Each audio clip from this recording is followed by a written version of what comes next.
Army wing के cadet होंगे उनके लिए होगा ऑल इंडिया थल सैनिक कैंप, इंडिया वायुसेना कैंप, इंडिया नौसेना कैंप।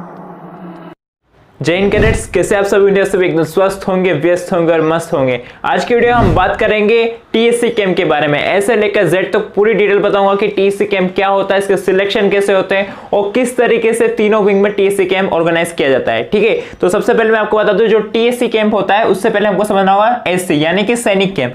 एनसीसी पता है आपको, एक ऐसा प्लेटफॉर्म है जो कि आर्मी, नेवी और एयरफोर्स के ऑफिसर्स द्वारा प्री सर्विस एक ट्रेनिंग दी जाती है, कंडक्ट की जाती है। ठीक है, एक प्री सर्विस ट्रेनिंग दी जाती है किसके द्वारा? आर्मी, नेवी और एयरफोर्स के ऑफिसर्स के द्वारा। ठीक है, तो ये जो सैनिक कैंप होता है ये इसलिए लगाया जाता है क्योंकि तीन विंग है, तो तीनों विंग के लिए एक स्पेशलाइज्ड कैंप होता है जिसको हम सैनिक कैंप बोलते हैं। उसको तीन तरीके से बताया गया है। जो आर्मी विंग के कैडेट होंगे उनके लिए होगा ऑल इंडिया थल सैनिक कैंप। आपको पता है थल सैनिक यानी कि जो हमारी आर्मी होती है उसके लिए। जो नेक्स्ट है वो है ऑल इंडिया वायुसेना कैंप जो कि आपकी एयरफोर्स हो गई। ठीक है, एयर विंग हो गई। और नेक्स्ट है नेवल विंग, ऑल इंडिया नौसेना कैंप। ठीक है, यानी कि टीएससी कैंप तीनों विंग में होता है।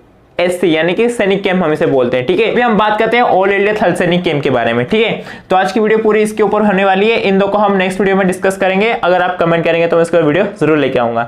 सबसे पहले बात करते हैं ऑल इंडिया थल सैनिक कैंप की। ठीक है, ये जो कैंप होता है ये डीजीएनसीसी कंडक्ट करवाता है। ठीक है, सबसे पहले हम बता दें यानी कि ये है एक नेशनल कैंप। ठीक है, ये एक नेशनल कैंप है जिसमें ऑल ओवर द हम बात करें 12 डेज का पूरा पोर्टफोलियो होता है इस कैंप का। ठीक है, बट इससे पहले एक सिलेक्शन प्रोसेस चलता है जिसमें 6 से लेके 8 कैंप होते हैं। ठीक है, 6 से लेके 8 कैंप होते हैं, इसमें पूरा सिलेक्शन प्रोसेस चलता है।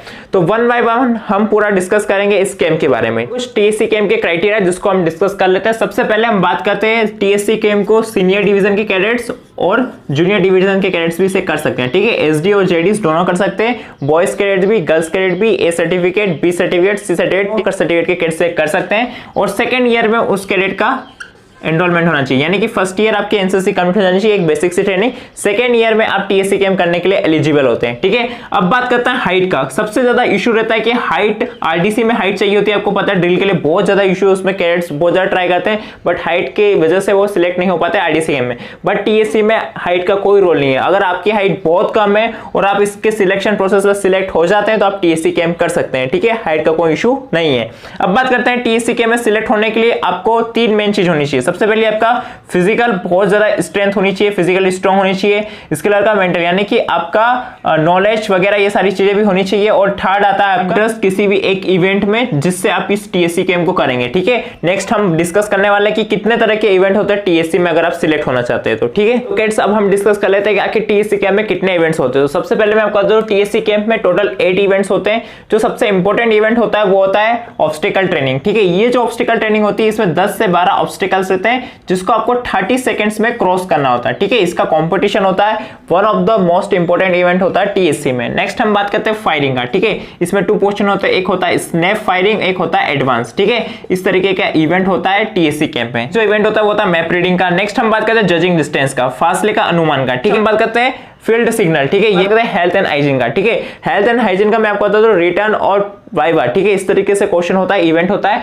नेक्स्ट हम बात करें टेंट पिचिंग का, इसका कंपटीशन होता है। बात करें लाइन एरिया का कंपटीशन। ठीक है, तो इस तरीके से टोटल 8 इवेंट्स होते हैं, 8 एक्टिविटीज होती है, 8 सब्जेक्ट्स होते हैं टीएससी कैंप में। ठीक है, ये 10 से 12 दिन का पूरा प्रोसेस होने वाला है जब आप टीएससी कैंप में सिलेक्ट हो जाते हैं दिल्ली के लिए। ठीक है, और उससे पहले के जितने कैंप है उसमें इन सभी एक्टिविटीज में कैडेट्स को सिलेक्ट किया जाता है और उनको ट्रेन किया जाता है। ठीक है, बात करें टीएससी कैंप के सिलेक्शन कब स्टार्ट होते हैं तो मैं आपको बताऊं इसका जो नोटिफिकेशन निकलता है वो जनरली निकलता है मई से लेके जून के बीच में। ठीक है, और जो जो हमारा डीजीएनसीसी में कैंप लगना है वो लगता है सितंबर से लेके अक्टूबर के बीच में। ठीक है, ऐसा क्यों? क्योंकि आपको पता है अक्टूबर के बाद जो हमारा आरडीसी का कैंप वो लगता है, आपको पता है नवंबर तक आईजीसी कंप्लीट हो जाता है आरडीसी के, और उसके बाद दिल्ली में जो कैंप लगता है आरडीसी वहां के कैडेट्स आ जाते हैं। तो टीएससी कैंप आरडीसी के पहले ही लगता है। ठीक है, इसलिए इसका सिलेक्शन भी काफी जल्दी स्टार्ट हो जाता है। और रही बात आरडीसी की तो उसके सिलेक्शन थोड़े बाद में शुरू होते हैं जो कि लंबा प्रोसेस चलता रहता है। बट टीएससी के सिलेक्शन भी पहले हो जाते हैं और टीएससी का कैंप भी आरडीसी के पहले ही हो जाता है। ठीक है, तो दिल्ली में आपको करना है डीजीएनसीसी में सेप्टिक कैंप,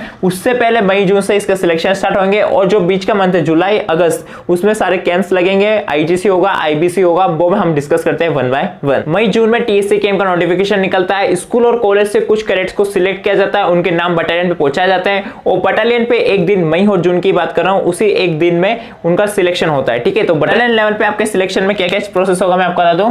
सबसे पहले होगा आपका एक फिजिकल। ठीक है, फिजिकल में 1600 मीटर की रनिंग हुई थी लास्ट ईयर। मैंने खुद ने टीएससी कैंप के सिलेक्शन मेरे आंखों से देखा था। और मैं बता दूं, जो अंडर ऑफिसर युवराज चौहान है, मैंने आपको बताया उनका इंटरव्यू लिया, आपने नहीं देखा तो आप जरूर देखिएगा। तो उन्होंने भी मुझे बताया कि जो उन्होंने पूरा प्रोसेस दिया था वो ऑल ओवर द इंडिया लगभग सेम रहता है, ठीक है, टीएससी के सिलेक्शन का बटालियन लेवल पे, ठीक है। इसमें जब वो सिलेक्ट होगा, इसके बाद हुआ था उनका रॉप क्लाइंबिंग, ठीक है, रस्सी की मदद से पूरा ऊपर चढ़ना होता है, यानी कि लेग की स्ट्रेंथ के लिए तो हमारा हो गया 1600 मीटर रनिंग। उसके बाद आपके हैंड पावर को देखा जाता है जो कि होता है रॉप। नेक्स्ट हम बात करेंगे, इसके बाद हुआ था उनका रिटर्न, ठीक है। रिटर्न टेस्ट में मैं आपको बता दूं रिटर्न में किस तरह के क्वेश्चन पूछे थे। तो रिटर्न में जो भी बी और सी सर्टिफिकेट से रिलेटेड क्वेश्चंस थे वही आए थे। अगर आप ए सर्टिफिकेट में देंगे तो ए सर्टिफिकेट से रिलेटेड क्वेश्चंस रहेंगे, ठीक है।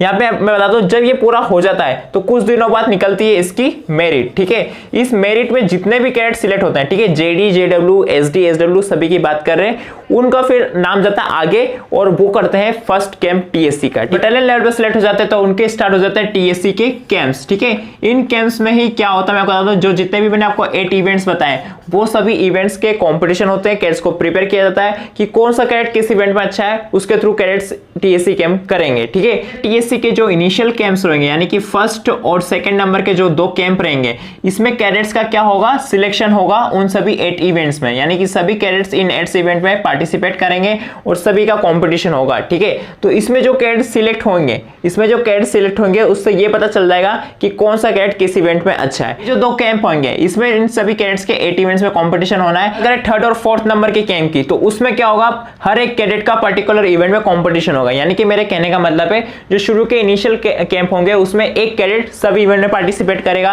फिर उसमें जो कंपटीशन होगा सेकंड में उसी में सभी में पार्टिसिपेट करेगा।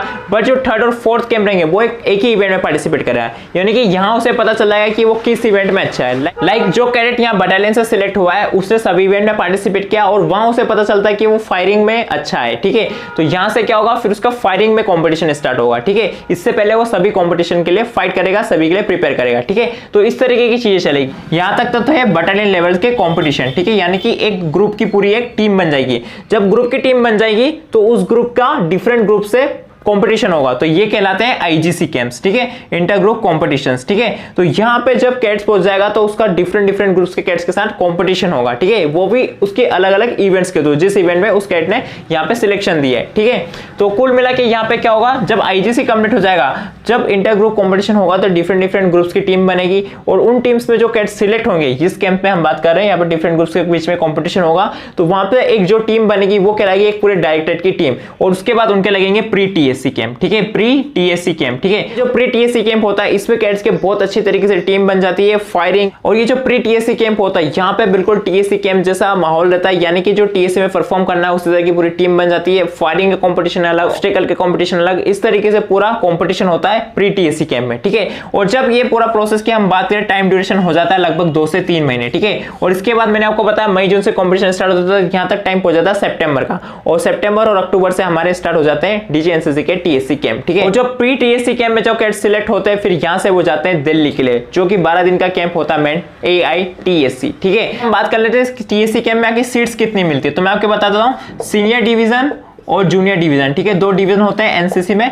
तो इन दोनों डिवीजन से कैडेट्स जाते हैं टीएससी कैंप के लिए, ठीक है। तो इसमें जो सीट्स रहती है वो रहती है 30+3, ठीक है, सेम इधर भी होती है 30+3, ठीक है। और इसमें क्या रहता है, जो 3 एक्स्ट्रा लिखे हैं ये एक्स्ट्रा कैडेट्स रहते हैं, यानी कि सब्स्टिट्यूट में जाते हैं, यानी कि आपको पता है कोई भी टीम बनती है तो उसमें कुछ कैडेट्स सब्स्टिट्यूट रहते हैं, कुछ स्पोर्ट्स प्लेयर सब्स्टिट्यूट होते हैं, ताकि इसमें से अगर किसी की कोई तबियत खराब हो गई, कुछ प्रॉब्लम हो गया तो वो जो 3 है वो सब्स्टिट्यूट में जा सकते हैं, ठीक है। तो इस तरीके से सिलेक्शन होता है जूनियर डिवीजन में, सीनियर डिवीजन में, ठीक है। मे भी ये चेंज हो सकता है समय के साथ, बट मैं आपको लास्ट ईयर के अकॉर्डिंग बता रहा हूं, ठीक है। इस तरीके से टोटल सीट्स रहती है, ठीक है। अब हम बात कर रहे हैं सीट्स का डिस्ट्रीब्यूशन किस तरीके से होता है, ठीक है। डीजीएनसीसी हर एक डायरेक्टरेट को सीट्स प्रोवाइड करता है और डायरेक्टरेट से सीट्स डिवाइड होती है ग्रुप्स में, तो जितने भी ग्रुप्स रहते हैं उनके ऊपर रहता है कि कितने बटालियंस को कितनी सीट्स देनी है। बट अगर कोई कैडेट है जो अच्छा परफॉर्म कर रहा है, जो कंपटीशन फाइट करके, जैसे कि मान लेते हैं एमपी एंड सीजी है, इसमें 6 ग्रुप्स है, ठीक है, Indore group, Bhopal group, Gwalior group, Raipur group, इस तरीके से 6 ग्रुप है, ठीक है। इन ग्रुप्स के बीच में जब कंपटीशन होगा, अगर कोई सा ग्रुप ऐसा जहां से कैडेट्स अच्छा परफॉर्म परफॉर्म कर रहे हैं तो वहां के कैडेट ज्यादा सिलेक्ट हो सकते हैं। तो यानी कि बटालियन लेवल पे तो कोई सीट इस तरीके से डिस्ट्रीब्यूट नहीं की जाती, बट हाँ ग्रुप्स लेवल पे सीट्स डिस्ट्रीब्यूट की जाती है। लाइक भोपाल ग्रुप बड़ा है तो वहां पे सीट्स ज्यादा मिलेगी, इंदौर ग्रुप बड़ा है तो सीट्स ज्यादा मिलेगी, सागर ग्रुप अगर छोटा है तो वहां सीट्स मिलेगी कम मिलेगी। तो इस तरीके से कैडेट्स का सिलेक्शन होता है और सीट्स दी जाती है। ठीक है, यहाँ पे हम लास्ट में हम बात करेंगे ओवरऑल टीएससी कैंप को करते करते कितने कैंप्स हो जाते हैं। ठीक है, तो जो एक मेन कैंप है उसको हम अगर हटा दें तो जो शुरू के जो कैंप रहेंगे वो रहेंगे आपके 6 से 8 कैंप होना है टीएससी कैंप में। ठीक है, यानी कि जो मेन कैंप होना हमारा दिल्ली में उससे पहले 6 से 8 कैंप ऑलरेडी हो चुके होते हैं टीएससी कैंप के सिलेक्शन के प्रोसेस में। सबसे पहले बटालियन लेवल के जो कंपटीशन होते हैं उसके बाद जो फर्स्ट कैंप लगता है उसमें भी कैडेट्स के सभी इवेंट में कंपटीशन होता है। नेक्स्ट हम बात करें 2 से 3 कैंप में सिलेक्शन होता है इंटर बटालियन कंपटीशन, नेक्स्ट होता है आईजीसी और उसके बाद होता है प्री टीएससी कैंप। तो इस तरीके से कैडेट्स का पूरा सिलेक्शन होता है इन कैंप्स के थ्रू। ठीक है, यहाँ पे कुछ बातें और बताना चाहूंगा। टीएससी कैंप में भी काफी सारी किट्स मिलती है। अंडर ऑफिसर युवराज सर ने भी मुझे बहुत सारे फोटोज भेजे थे, आप देख सकते हैं। इस तरीके से काफी सारी किट्स मिलती है और आई होप इस वीडियो से आपको काफी सारा इंफॉर्मेशन मिला होगा। इसके अलावा कोई डाउट हो तो आप कमेंट करना, और अगर आपने युवराज सर का इंटरव्यू नहीं देखा तो आप ये वीडियो चेक कर सकते हैं। इसमें युवराज सर ने पूरा टीएससी के बारे में इंफॉर्मेशन दिया है कि किस तरीके से उन्होंने बटालियन से लेकर डीजीएनसी तक का सफर तय किया और उनकी एनसीसी जर्नी कैसी रही। तो मिलते हैं नेक्स्ट वीडियो, तब तक के लिए खुश रहिए, खुश से बढ़ते रहिए। जय हिंद, वंदे मातरम।